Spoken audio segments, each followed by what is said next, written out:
Bonjour, Yannick Baillargeon, préfet de la MRC Domaine du Roi. Septembre signifie le retour en classe, le retour au travail, la fin des vacances. Du côté du mois de septembre, on va avoir un automne chargé qui s'annonce. Nous avons la séance qui s'est déroulée du côté de Saint-André du Lac-Saint-Jean. Depuis plusieurs mois, plusieurs semaines déjà, on travaillait sur le règlement sur la pollution lumineuse. Suite à plusieurs interventions citoyennes, on se devait d'intervenir. On a fait sortir des études également par rapport à la pollution lumineuse. On se devait de travailler de concert avec la MRC Maria-Chapdelaine pour adopter un règlement qui est similaire, facilement applicable. Donc, la démarche pour adopter un règlement, on doit déposer un avis de motion à une séance qui, elle, va être suivie d'une séance de consultation. Il y a 30 jours normalement qui ont entre les deux séances, qui va être adopté à la prochaine séance de la MRC Domaine du Roi, normalement en mois d'octobre, suite à la consultation publique sur le règlement. Le règlement va être disponible sur le site web de la MRC Domaine du Roi aussitôt qu'il sera adopté et pour la période de consultation, bien évidemment. Donc, on vient définir sur quel point on va avoir des incidences, sur quel point il va y avoir une réglementation justement pour atténuer le plus possible là, les impacts de la pollution lumineuse.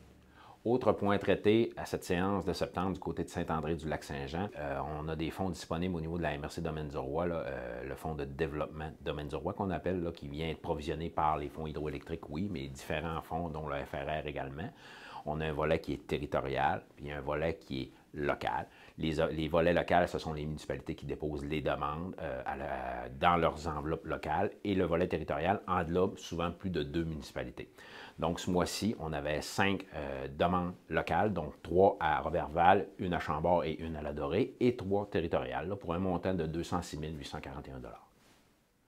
Autre point traité, dans les dernières semaines, derniers mois, on a fait des regroupements de services entre municipalités et la MRC également, en divers services.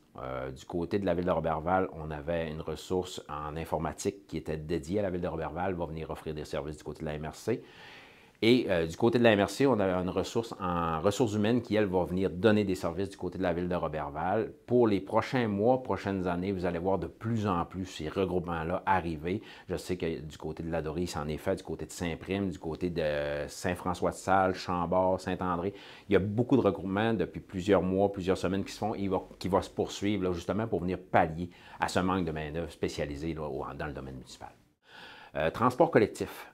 Depuis plusieurs années déjà, la MRC Domaine du Roi développe un service de transport collectif avec Accès Transport, mais elle doit aussi le financer. Donc, le financement, une partie du financement du transport collectif vient directement du fonds hydroélectrique.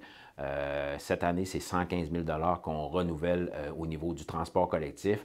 Donc, c'est là qu'on vient faire un peu le développement économique de par les mini-centrales de Val-Jalbert et de la 11e chute. Donc, c'est des montants qui sont importants, qui sont conséquents, mais qui viennent supporter notre MRC en transport collectif.